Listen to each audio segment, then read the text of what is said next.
So thank you everybody for coming out this morning.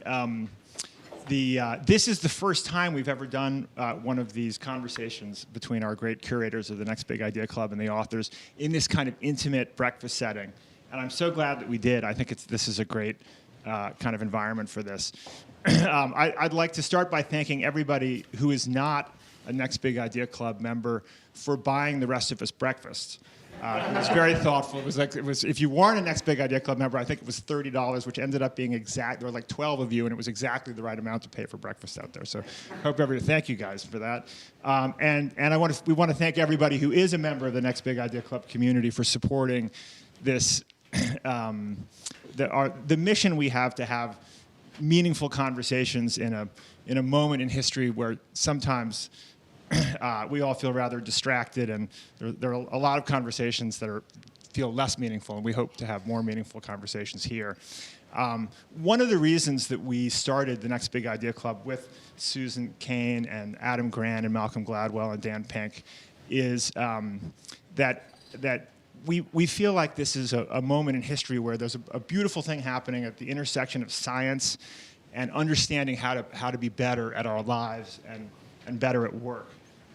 There's been a number of really influential books that have emerged that have come out in the last 10 or 20 years, one of which was Susan Cain's great Quiet, which I think everybody here is familiar with, which just has changed so many people's lives and had such a big impact. And I joke with friends that I have a file called Scientific Studies That Support the Life I Want to Live Anyway. And I'd like to live in a world in which it turns out that being kinder and more humane and more understanding and more vulnerable in our work environments and in our lives actually makes us better at work and makes our companies more successful and makes our lives more meaningful all at the same time. It appears that that's true. And like, what great news that is. And I love this idea that the future is more emotional. And so we have kind of an amazing story this morning, which is that it turns out that this extraordinary book, No Hard Feelings, which is one of the 8 books that have been selected by the Next Big Idea Club in 2019, actually was born out of the Quiet Revolution website that Liz and Mollie wrote an article that appeared in the Quiet Rev website that with Liz's amazing drawings and their amazing writing, that was viewed like 1.6 million times, created this huge response. And that was the beginning of a beautiful writing relationship and partnership that emerged that resulted in this book, which is now making great waves. So it really couldn't be a more perfect development to have Susan in conversation with Liz and Mollie. So thank you guys so much, and I'll pass the mic to you.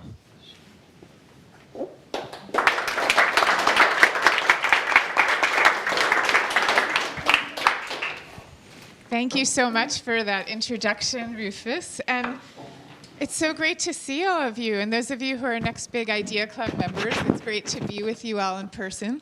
And thank you so much to Liz and Mollie. It is true, every time we run anything by Liz and Mollie on the Quiet Revolution website, it always provokes this incredible, unprecedented response. And I don't know how much all of you who are here today, or those of you who are listening online, have had a chance yet to engage with the work that Liz and Mollie do, with their book, with their website, and so on. But I urge you to take a look at it because it's really unique. And in some ways, I want to start out by asking you guys, you talk a lot about identity in your work. And so I want to ask you what you think of your own identity as being, because I find you to be such creative superstars, and I've never really seen work like yours that's clever and incisive and thoughtful and just so winsome and delightful to engage with. Like, it's all these things all at once. I've never really seen it before. And so how do you describe your identities as creative people? Sure, I can start. I do think that a lot of the creative part of the book comes through Liz's illustration, so I'll let her talk about that.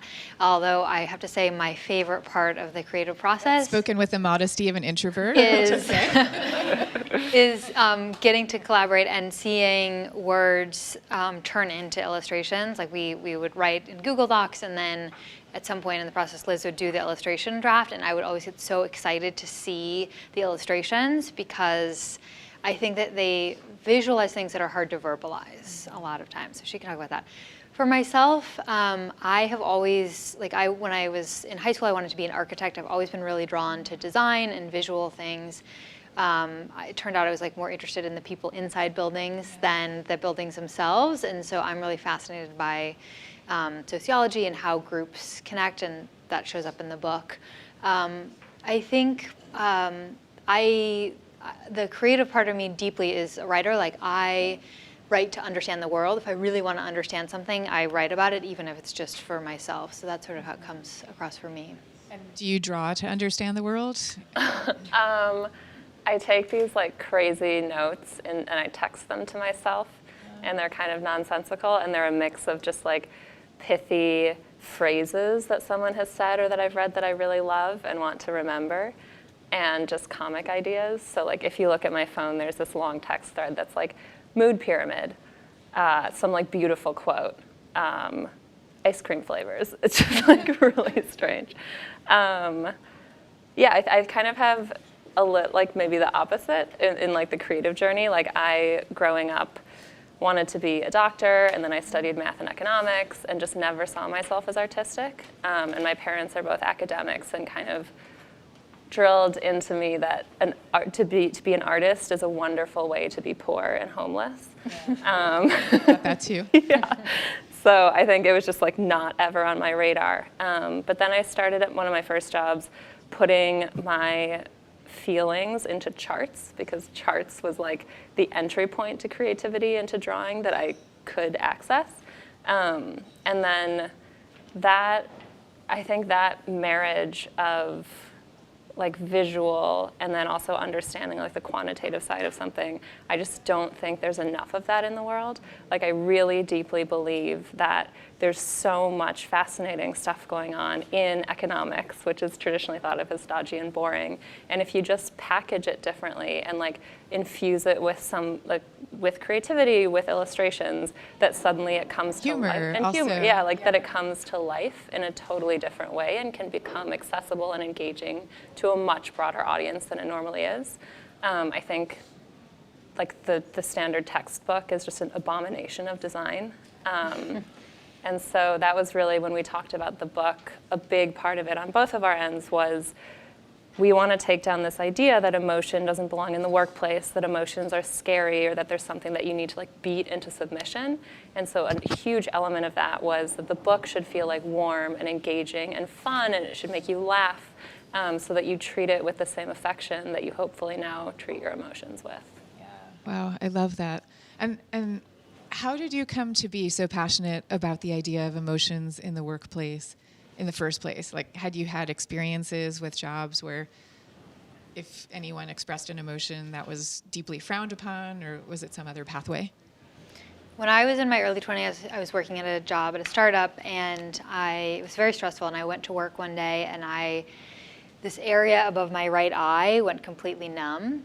And I ignored it, and then eventually went to the doctor, and the doctor was like, are you stressed at work? And I was like, yes. Is that a rhetorical question? Of course I am. He was like, I think this is just from stress. And so as I was leaving the doctor's office, I had this epiphany of, oh, this is not normal, and I'm not dealing with the underlying emotions, and so they're coming out in physical manifestations, which is very scary. And I ended up quitting that job a few months later, but I think that's really what got me interested in it. Wow. Okay. And have you been in workplaces since then where you felt that emotions were managed? Well, managed is even the wrong word, and it just crept into the question that I was asking you, that emotions had their proper home. Yeah, so I currently work, I'm a designer at IDEO, and that is a workplace where we are asked to bring our full selves to work, and part of our job is being creative, and so there absolutely has to be emotions present in that. So I think I've learned a lot from working there and seeing how it's okay to cry sometimes and laugh and have lots of emotions. Yeah. How about for you? I guess my first introduction into emotions at work was when I started having really horrible migraines. And looking back, I was... So it's such a similar story. Yeah. And I think it's a much more universal story than we think. Looking back, I was working... Interrupt you for 1 second to just ask, how many people here have had physical manifestations of stressful emotions at work? Yeah, it's a lot of you. Okay, go ahead. I was working as an economic consultant, and I remember one evening I went to dinner with two of my friends, they were like consultants, and then our fourth friend who was doing more of an artistic role and like really loved her job. And the three of us that were consultants, we were talking about these crazy headaches we were getting. And one of my friend at one point was like, my head feels like it's on fire sometimes. And then we just kind of moved on. And my fourth friend was like, this is not okay. Like, how is this just something that you're like, oh yeah, we all have these wildly debilitating headaches, next topic. But looking back, I don't think it was the work environment. I think a lot of it was how I entered the work environment, and that I didn't have a way to express myself, and that I so strongly felt that, especially as like a female, I needed to not fuss and not feel and just put my head down and do the work and never question that. And that also prevented me from understanding that like I love to be creative and that might be more meaningful. And then to your question of like, have you worked in a place where emotions matter? I currently work, I just started 2 months ago, at a company called Humu, which was founded by Laszlo Bach, who led people operations at Google for 10 years and has like thought so deeply from a scientific lens about how emotion belongs in the workplace.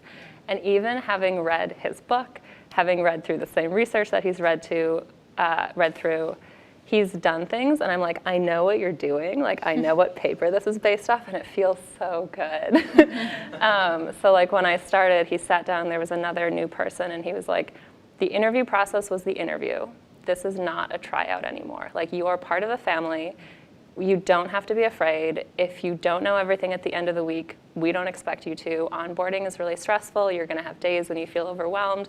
I just want you to know it's totally normal. It's totally okay. We care about you. You're here. We can't wait to see where you are in a year. And I think just that, like hearing the CEO and like your boss tell you that is so powerful, even if you're like, I know what you're doing. So. What do you think about the idea of saying we're all a family? Because you still, in a workplace setting, sometimes you're going to be letting people go. Sometimes there's going to be just you're not going to donate kidneys for each other most of the time, things like that. So do you? I always think about that question because I think on the one hand it's wonderful to think of your colleagues in that all-embracing way, and then I also wonder, does that lend a note of inauthenticity to the situation because you're not in kidney donating mode, let's say? Yeah.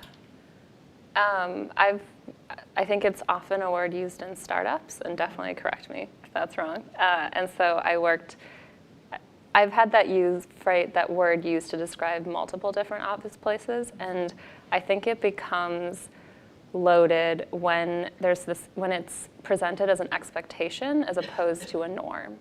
So the expectation is like, you're going to be here all the time, this is your priority, this is what you're going to live and die for, whereas the way that Laszlo presented it, it felt much more, and I think this was also kind of like in his gestures and in the way that it was presented, it was much more like, we actually care about you as a human being, not just as an employee. So I agree that it can be an extremely loaded word, and I think it can be used against people and to like cause a lot of anxiety, but in this context, it didn't feel like that. So I think it's so much about like all the other kind of signals that you're getting and the implicit cues that you're picking up on. So it's interesting, you were talking about in previous jobs coming in and feeling like you were really girding yourself to go into work. And as you were talking about that, I was remembering, I used to be a corporate lawyer a million years ago, and I so clearly remember the feeling of putting on my work clothes in the morning and feeling like I was actually donning some kind of a super woman costume, but it wasn't even really that. It was more like a mask of a costume, and feeling like you're putting on your mask in terms of the way you speak and the way you interact. Do you think it's possible to get to a space at work where there's absolutely none of that, and you really feel just as much yourself as you do in the most intimate parts of your life? And should we? Yeah, I think, I'm sure it's possible, and I'm sure people do. I don't know that that's the right answer for everyone. It is an environment where people get fired, and there's client relationships, and it's not the same thing as a family or a friendship all of the time. We talk in the book about this idea of being selectively vulnerable. So usually for leaders, but really for all of us, we have to walk the line between being authentic, which is really important and lets people trust us more because we're not hiding our emotions. On the other hand, not sharing too much, because then people lose respect for you if you're sharing things that are not appropriate. And so we all have to walk this balance. And I think we all know people who are oversharers, and it's sort of like that's a lot to deal with. So the question that I always ask myself is, if I'm about to share something, how would I feel if my boss were to share this with me? And if I were to feel really honored that she was letting me know this, and oh wow, I'm so grateful that you shared that with me, then I would share it. Mm-hmm. If I would feel like, whoa, you just crossed a line and I didn't really need to know that, then I don't share it. That's interesting. And do you see there being a difference depending on where in the hierarchy you are? And I ask this because I just saw a study recently that showed that when people share their vulnerabilities, down, so to speak, with somebody who is lower on the hierarchy than they are, that leads to more of a loss of respect and more discomfort than if the sharing goes in the other direction. And I'm curious if you've seen that. Yeah. The research does back that up, where leaders are looked at longer and harder, especially for what they share. Like, we're just paying attention to, that's sort of our base nature is who's in charge, and I need to pay attention to them. And so we're watching them much more closely, and we're evaluating and reading into everything they say much more closely. You have such an incredible collaboration. How did that come to be? How did that happen? And you're not even on the same coast. Yeah. And you both have jobs, so you're doing all this incredible creative work long distance with other work that you're also doing. So what does that look like? I think we've done a really good job of kind of always saying that we want to be friends throughout this entire process. And I think having that as the umbrella for all our conversations has helped us make choices that preserve the friendship. And I think that's hopefully what comes across in the book too. So for example, we were friends before we wrote the book, and we're still friends. Every time I say, I'm like, yeah, Mollie and I used to be friends before the book. If you're like, I'm like, no, still friends. How did you become friends? What's the story? Oh yeah, so I was living in San Francisco and decided to take a job in New York, and I had never lived in New York, and I think I'm probably very West Coast in disposition, and so I was terrified of moving here. I thought that everyone was gonna be really mean to me. I would eat a pretzel and they'd be like, oh, you San Francisco tourist, get out of here. And so I frantically emailed all my friends and was like, please set me up on platonic friend dates with your favorite people in New York, because I need a safety net. I just need one person that's gonna be there for me. And Mollie was one of those very first platonic friend dates. And we just— How long ago was this? 5 years, 6 years now? 5 years ago. Yeah. And yeah, we were both introverts, and so a lot of our early conversations, I think even in an early conversation, we talked about your book, and that bonded us.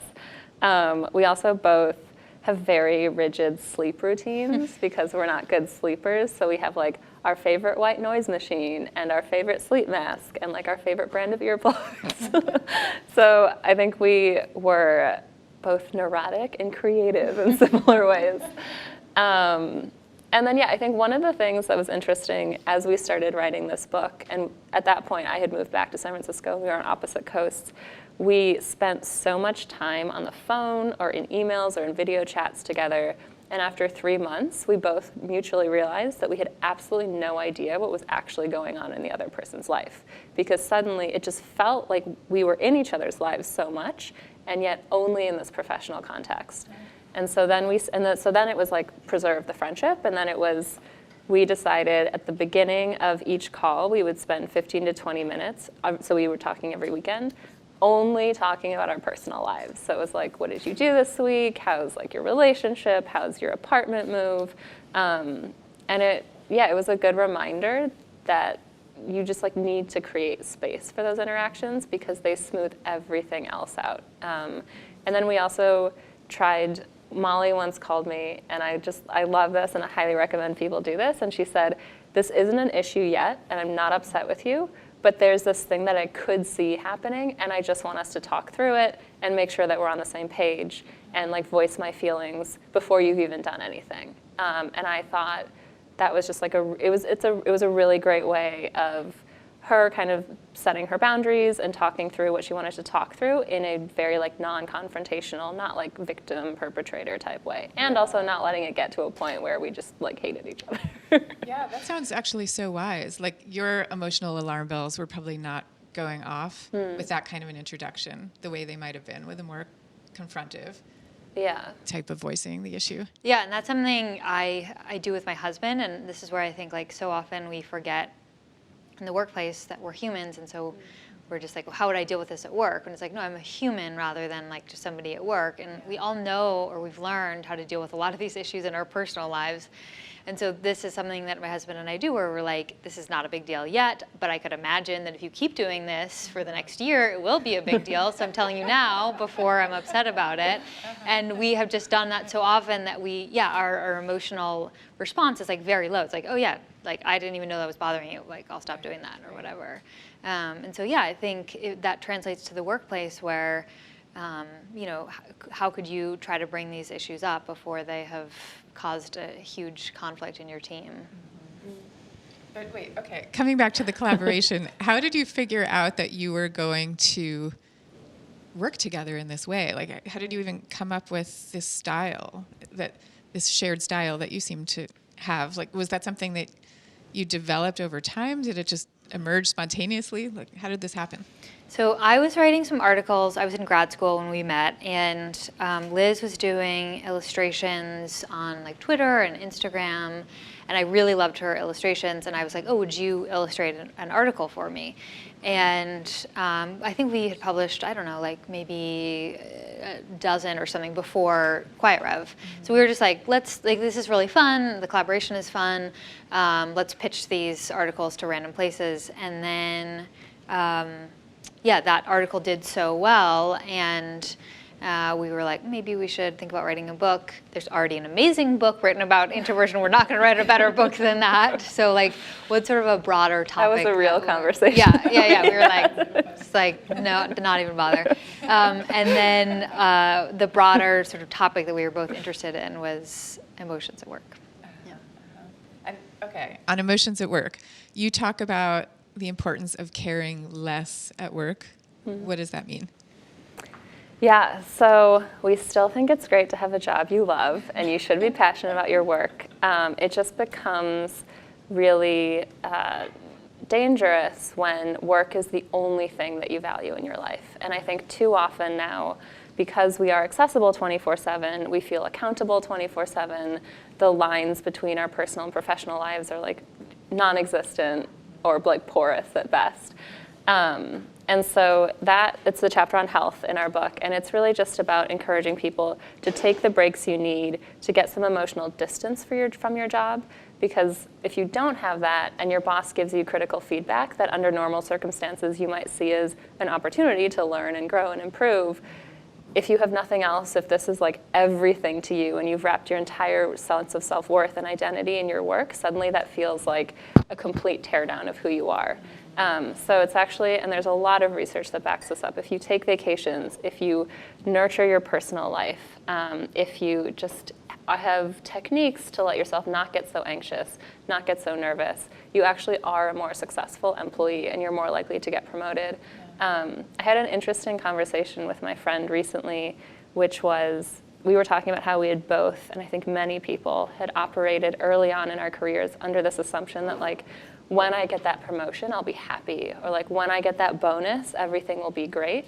And as we've gotten older, and also with the research that I've done and just looking at different situations where I've succeeded, I think it's much more like when I'm happy, I will get that promotion. And when I feel great and just feel positive and feel like able to handle life, that's when I'll get that bonus. That seems incredibly wise. It's kind of a different version of the hedonic treadmill. Yeah. Like the idea that you always need the next possession to make you happy, but instead it's the next promotion. Yeah, you just gotta love being on the treadmill. Yeah. And you talk about, and you have this on your website, you've got an assessment to help you figure out if you're an over-emoter or an under-emoter. So can you explain what that means and maybe talk about where you guys fall on that spectrum? Yeah, so the two different sides, and you can be definitely in the middle, are under-emoter and over-emoter. So under-emoters are people who tend to not express their emotions as freely. I'm definitely an under-emoter. And so one isn't good or bad, but what that means for an under-emoter is people are going to come to you when they are in crisis, when they need someone to help them calm down. So this will often happen to me. Friends or colleagues will come to me, and I'll be able to sit with them and really calmly talk through what's going on. On the other hand, it takes me a lot of energy to get really excited and show a lot of my emotions. And so over-emoters, those are the people you go to when you're like, I have really exciting news, and they're like, this is amazing, and they get super excited and emotional with you. The downside of that is that sometimes they can express emotions that are not appropriate for the situation, or that they regret expressing later on just because they are more free to express them. What do you think you are? I think I just wildly vacillate between the two. I think when I get excited, I get really excited. But then I definitely, and I used to be much worse at this pre-book research. When I would get upset, I just shut down. Like, I just don't want to talk about it. And my parents are both extremely stoic Nordic people. And so I think I just revert to this, like, everything's fine, even though I'm just like, and so actually with my partner, we've gotten into this because he would just be like, everything's not fine. Like, everything in your body is communicating not fine. And so now we've gotten into this habit, which I think is really good. So a lot of times it wouldn't even be him. Most of the time it would just be like, I had a bad day, or I was frustrated because of traffic, and then I just didn't want to talk about it. But if I didn't flag that, he would think that I had done something to upset, or that he had done something to upset me.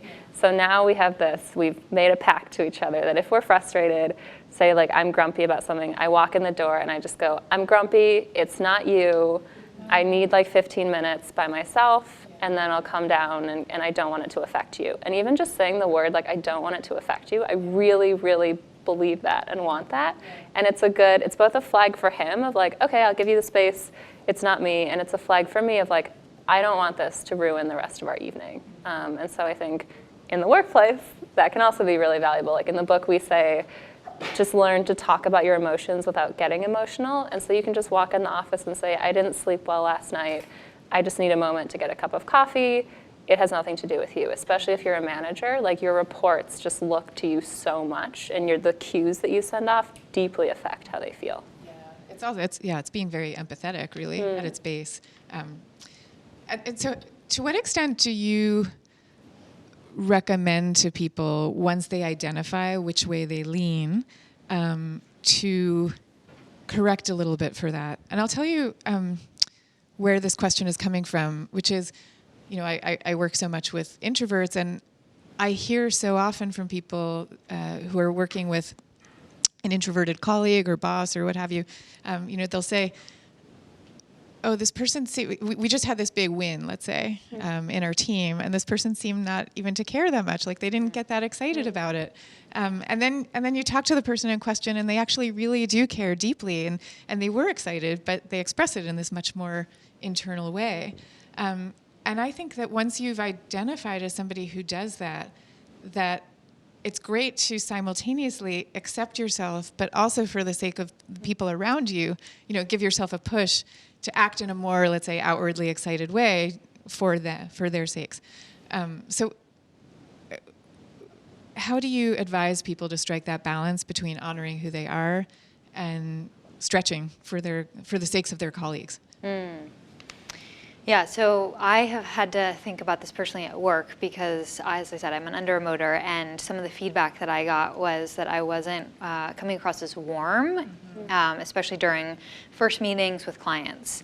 And I think a lot of that is like, it's about, we're so happy to be working with you. I'm so happy to meet you. Like, we're so happy to be kicking off this project, which I'm just like, it feels inauthentic. But that doesn't mean that I shouldn't do that and that that's not important to the business. And so how do I find ways to do that in my own authentic way? And so a lot of that is like finding people one-on-one. So like, I may not do that in a big kickoff meeting, but I can connect with the clients before or after the meeting one-on-one and be like, let me really engage with you. I'm really excited to work with you.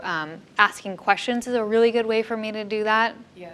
And then on the over-emoter side, I think it's, again, like you have such a gift. You really can buoy people's spirits, but especially with negative emotions, it's just about lengthening that pause between stimulus and response and trying to sit with it and say, okay, is this something that I really need to share, or is this something that I'm feeling in the moment and I'll work through it and I don't need to share it?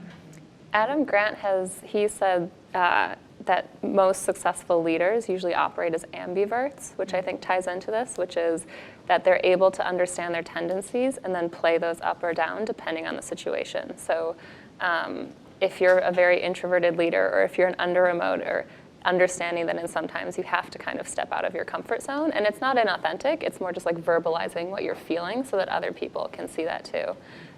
It's funny about Mollie's client feedback. My mom is German and extremely efficient, and she runs a translation business. And at one point I was looking over her shoulder at the emails she was writing to Americans, and they would be like, here's the file, Sylvia.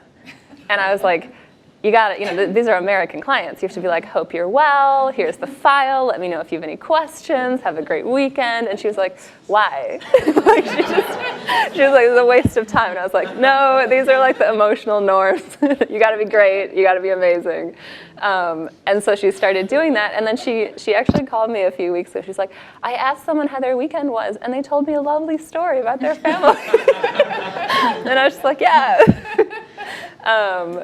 So I think it's a nice example of like, you can also, the more that you push yourself to do some of these things, you might be surprised at how nice it feels to get that in return.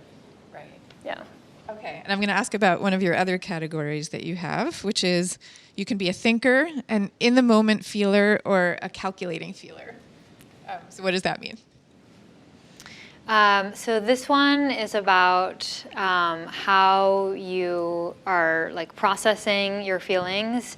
I have to be honest, I'm not as familiar with this one. Can you read the three again and then I'll describe them? An in-the-moment feeler, a thinker, or a calculating feeler. Yes. So in the moment feelers, it goes back to really that the space between the stimulus and response. So in the moment feelers, there's like no space. It's like feeling, verbalize it. And that can be good. It can also be difficult when it's negative emotions. I see a shaking head in the back. Guilty, yeah.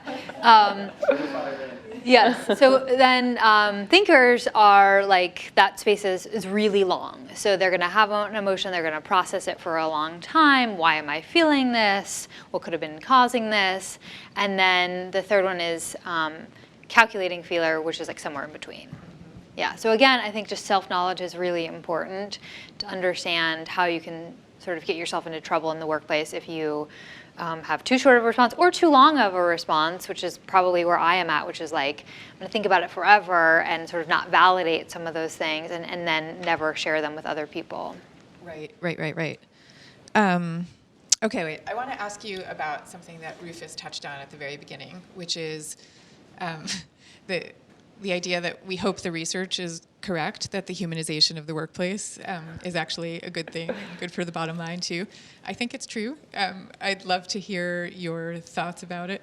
And I know that, there was that study that Google did that found that their top performing teams, when they kind of drill down to figure out what were the components of those teams, the top 7 components that those teams had all had to do with so-called soft skills of being really emotionally attuned people and working together well and so on. And actual kind of tech skills and STEM skills were like the number 8 on the list. So I like that study. But what do you think in general about this concept? I love this question. So at Humu, which is the company that I work at now, our work revolves around people take a diagnostic, and then we surface what they can act on that will have the most impact. And then we send them for the next 6 months nudges, which are like little small suggestions that are timely. So before a one-on-one with your manager, if it's come out that you feel like your manager isn't willing to take feedback, we'll send the manager a nudge and you a nudge that hopefully like spur a complimentary conversation. So it's like, manager, here's why it's important to invite feedback from your reports. Report, here's how to give feedback in a way that's not so scary for your manager. And so this whole business model is based on the idea that happier people are more productive. And there's a lot of research that shows that, and it's not happy in the sense of like, oh, I'm euphoric all the time. It's happy in the sense of like, I feel positive emotions at work. I feel supported when I feel negative emotions at work. I don't like pile anxiety on top of my anxiety. I feel safe throwing out ideas. So this concept of psychological safety. I can admit mistakes, take risks without fear of reprisal. It is that, like, if you want to build a financial case for it, the biggest one to look at is just tenure. Tenure. So if people are going to stay or leave, and LinkedIn added to their employee engagement survey a few years ago questions around belonging, and 2 of those questions, one which is, when I make a mistake, I feel safe, and the other question is, I feel that someone here cares about me personally and is invested in my future. Those 2 questions were among the biggest predictor of whether they were going to stay or leave. Wow. Yeah, and wow, so like if you fantastic. think about how much money, and you can stop me, I just get really excited. Yeah, no, if you this think is so about important. like how much money goes into onboarding, into recruiting, into interviewing, and then to have that person leave after 6 months, just like, and it's not that hard. Like the nudges that we send out are things like, when someone throws out an idea, say, thanks for sharing. I'm really glad that you did that. When someone flags an issue, say, hey, it's really important as a team that we're able to do this because we don't want this issue to go unnoticed and then have a plane fall out of the sky. So yeah, to me, it's just like, there's so much evidence that this matters, that it's, I want to get to a day where this question is not asked anymore. How receptive do you see companies being in general to this idea, and how much is there still a kind of 1950s skepticism of, oh, you know, that's just that's not the real stuff? Yeah, there's definitely skepticism, and I think so. One of the things that I think about a lot in this role is, so example is like, let's say that you just want people to express gratitude, because we know that when there's a culture of compassion and gratitude, performance goes up, productivity goes up, tenure goes up. You probably have to message that differently to like an investment bank than you do to somewhere else. I think they become receptive once you show the ROI, and that exists. So I think the messaging needs to be different in different contexts, but there is like a very strong financial case for this. And so if you can lead with that, I think often that's the right entry point into just like stop yelling at people. And there's research on that too. Like hedge fund managers who are not punitive, actually their teams have better returns. So even these roles that we think like you need to be like bold and brash, it's still better if you're kinder and supportive. And okay, I want to drill down on this a little bit, because you just used the word compassionate, and we talk a lot nowadays about a compassionate workplace. So the meaning of the word compassion is literally with suffering, you know, so to be with somebody else's suffering. So that's a pretty weighty thing. What do you think about the idea of tears at work and of people coming to work and truly showing whatever happens to be going on in their lives? And we touched on this a little bit at the beginning, and I was thinking as we were talking about it, I mean, I think it's a very tricky thing, because we want authenticity, we want compassion. We don't really want oversharing on some level, but you can't really have true compassion without that in some way. So how do you bridge that gap? So this is the number one question that we got about the book when we said we're writing a book about emotions at work. It was like, what about crying at work? Is that okay? Yeah. Especially for women. So here's what I wish, Liz has what she wishes would stop being asked, and that is the question that I wish would stop being asked, because I wish that it would be okay to cry at work, and understanding that for women especially, tears are not always a signal of anger. They are often a signal of sadness, or that you really care about something. And so in an office environment, when we see someone crying, we're like, oh, they're sad. This must be contained. I don't know how to deal with this. I just need to like shut this down, get them out of the room. Like we just get very awkward about it. And it's a biological response. It's not something that we can control a lot of the time. So what we recommend is, if you are crying at work, to say, can we come back to this? I'm having an emotional response. And to leave, because we feel better when we cry by ourselves or alone. It does not feel good to cry in front of a group of people. So to go deal with that. But then so often we never want to think about that again. We're like, that was so embarrassing. And so we don't do the emotional work of, well, what caused the tears? What was behind that? Is it that you were really frustrated, or you cared a lot, or you hate your job, or you didn't sleep last night? And if it's something that is chronic, then you need to deal with that. So like if you're crying every week at work, that's a problem, and you should deal with the underlying issue. We spoke with this woman who is a TV writer, and she started crying in the writer's room because she felt really strongly about what's going on politically in our country, and she wanted the TV show to talk about it, and they were like, we're not going to go there. And she just started crying. She was like, I care so much about this. And so I just think we need a better understanding of what's behind the tears. And what do you think is the role of leaders in that, in terms of how forthcoming they should be with their own sufferings, of whatever it happens to be? And I know, we talked about that a little bit, about, well, it's a lot more treacherous, I think, for leaders to do that. But I don't know, I was very struck when people first started talking about the concept of psychological safety. There was this big New York Times Magazine article that came out about it, and the research that had been done at Google, finding that the most effective teams were the psychologically safe ones. And in the article, they gave the example of a leader at Google coming forth and sharing with his team for the first time that he was battling cancer, and no one had known that before. And that was given as an example of, well, you see, it's good for leaders to be able to do this.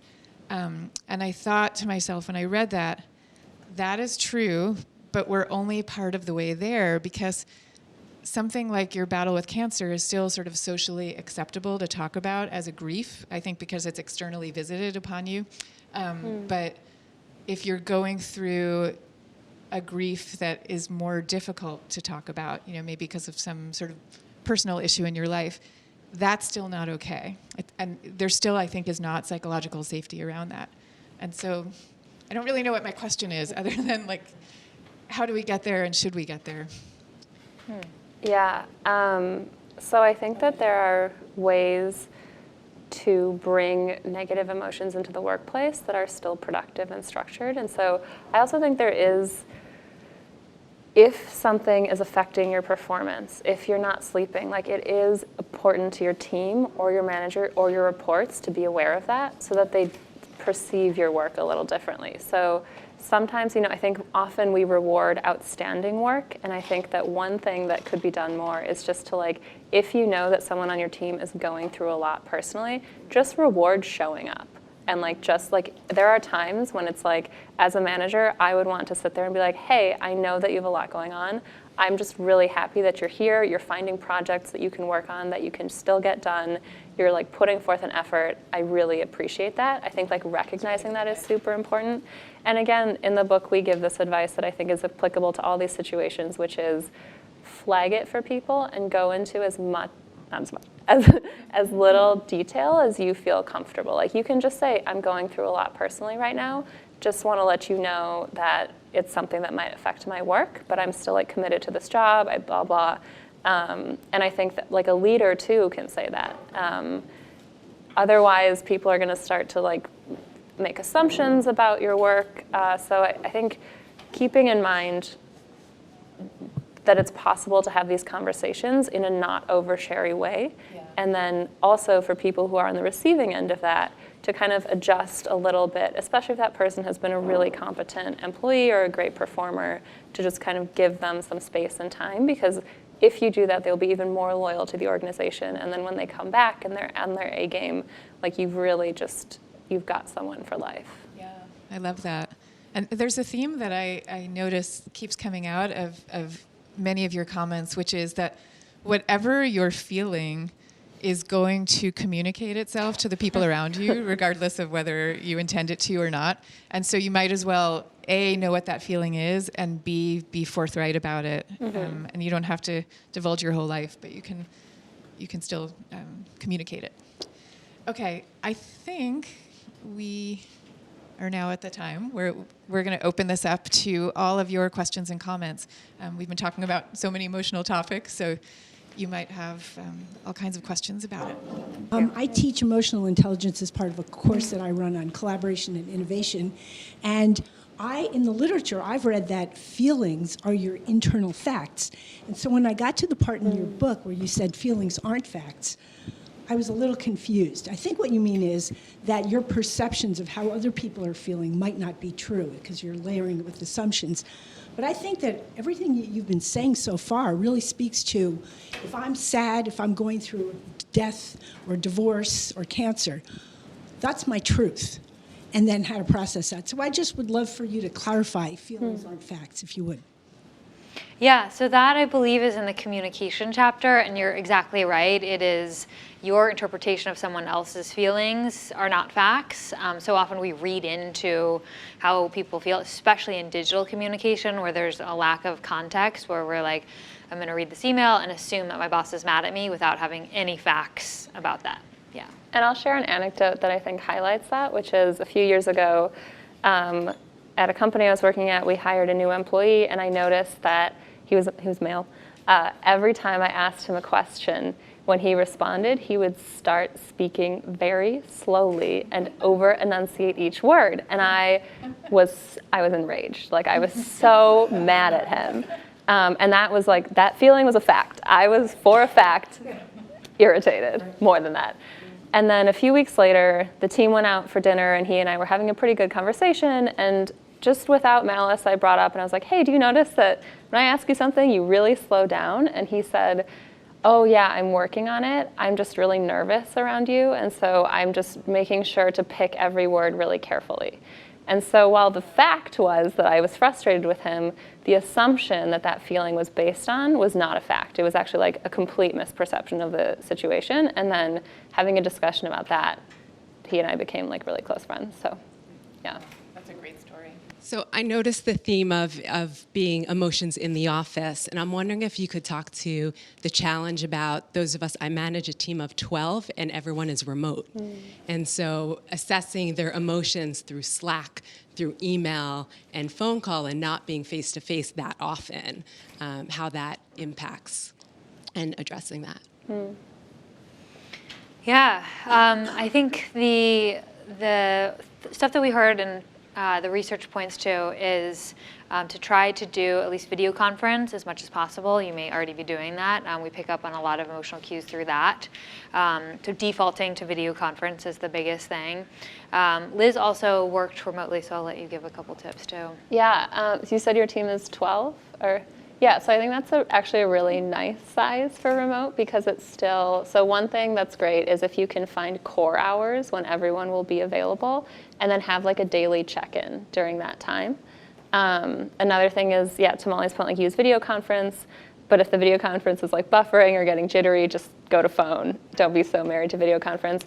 But I think the most important is that it's really true with remote workers that it's like out of sight, out of mind. And so if I'm sitting here and Mollie and I are working together, it's so easy for me to turn and ask her a question or like bump into her in the kitchen. And then I might realize, oh, I left you off this email thread, and catch her up. She might tell me about like her weekend. And so to create space for these social interactions that can actually lead to work conversations. So a lot of companies will do like a virtual coffee or a virtual happy hour. Buffer, whose staff is all remote, they do opt-in calls, which is you can throw your name in a pot, and then every month you'll be randomly assigned to one of your colleagues, and an hour goes on your calendar. You can only talk about non-work stuff. So it's really about like greasing the social wheels. And then the last thing I'll say is I think one thing that's really lovely is sending people physical stuff. Like there's just something amazing about having an artifact. It like feels real. So for my birthday, when I was working remote, the company I was working for sent me a cake, and that was like just so lovely.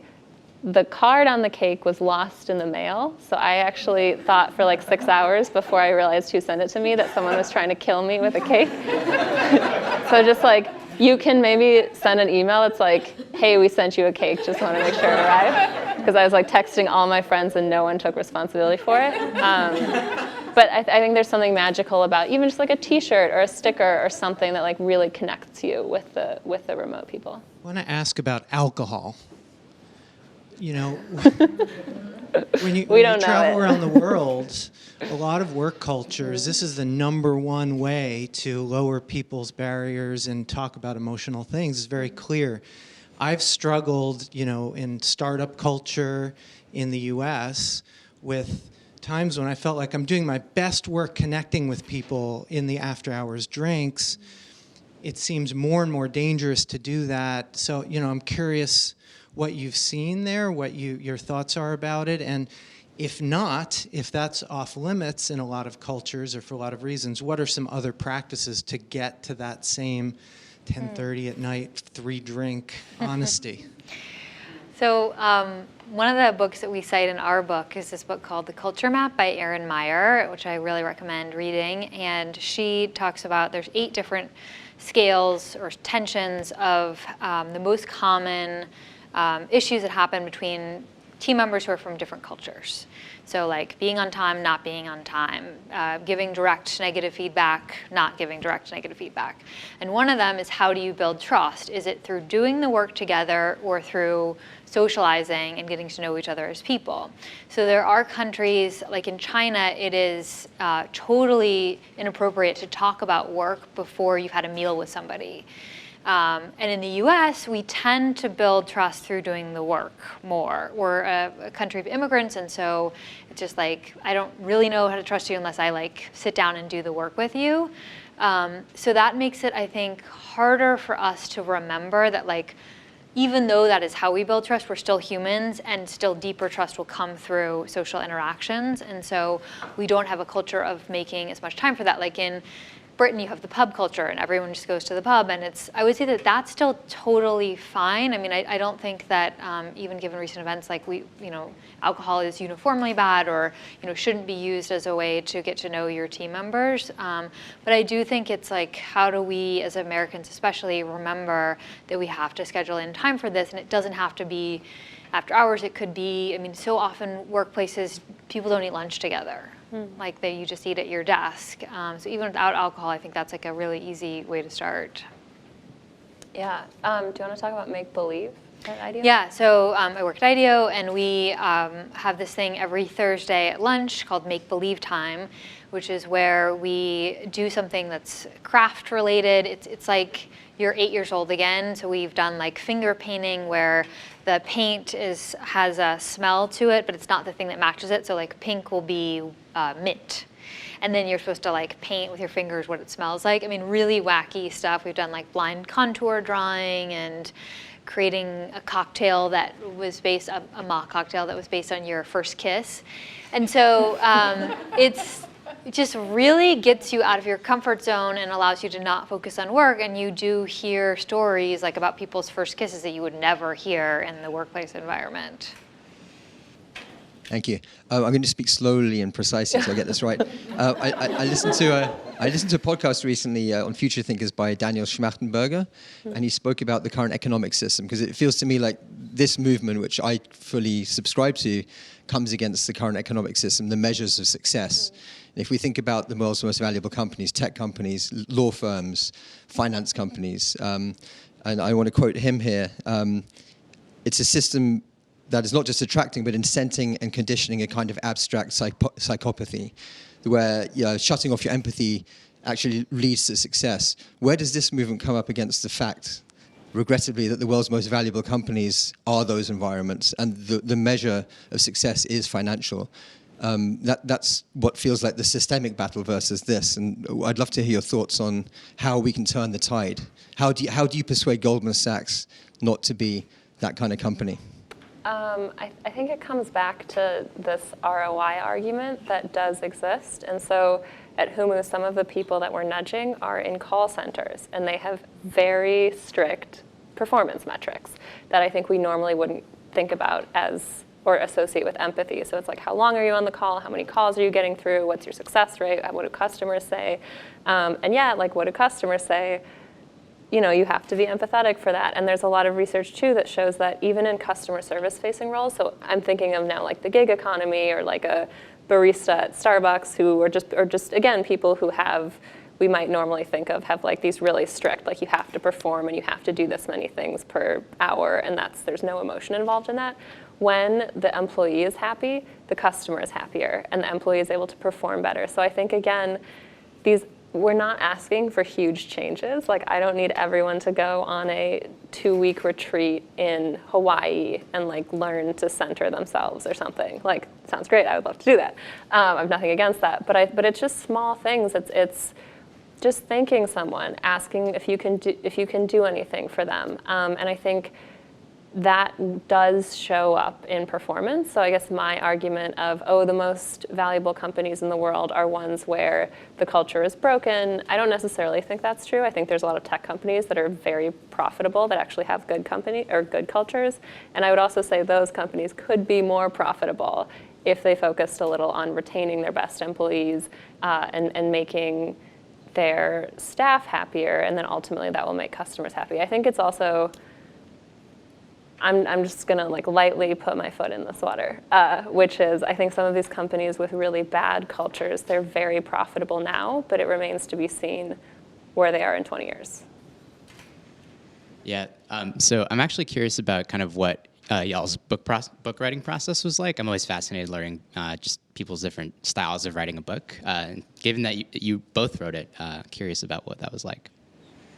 Yeah, we had to figure it out along the way. We ended up getting to the point where we had come up with an outline together, and actually even before we had sold the book, we had started a really long research document, and we knew the chapters, and so every time we would read an article or talk to someone, we would add it to that document. So then when we started writing the chapter, we had some material to go off of. One of us we'd alternate chapters, so one of us would write the outline, like a detailed outline, the other person would review it, then that first person would write the first draft, then the other person would get it in. So it was actually really nice because I think when you're writing alone, you can get to the point where you're like, I don't know what to do with this, I'm really blocked. Throw it over to Liz, like let Liz look at it for a couple weeks. So I think that really helped. And we also had to figure out our like actual writing styles, which are slightly different, to have a unified voice. So I am much more verbose and like would write a 600-page book. Liz is really good at writing things that are short and succinct, and so we had to balance that. But that actually was a tension for a little while because we would write a chapter and then send it to our editor, and I remember like the tension was that Mollie would send me this thing and I'd be like, we cannot send this to the editor. Like, I need to be like a little crab and like cut all this stuff and make sure every word is perfect, and like, is this really what we want to say? And Mollie was like, you need to chill out. Like, we just like need to publish this book before like 2040. It ended up being really great. So if I have to stare at a blank page, it's so hard for me to fill that page. But I'm really good if you just shoot me a bunch of words to like massage that and then like, put an illustration here and there. And so it actually ended up that like once we had a conversation about like what's really going on here and focusing it on like the work, not on like, you send me half-baked stuff and you can't ever get it together.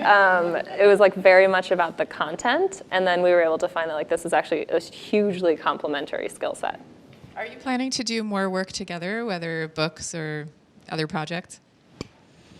I think we'd like to. I think we need a little bit of a break for now. Yeah.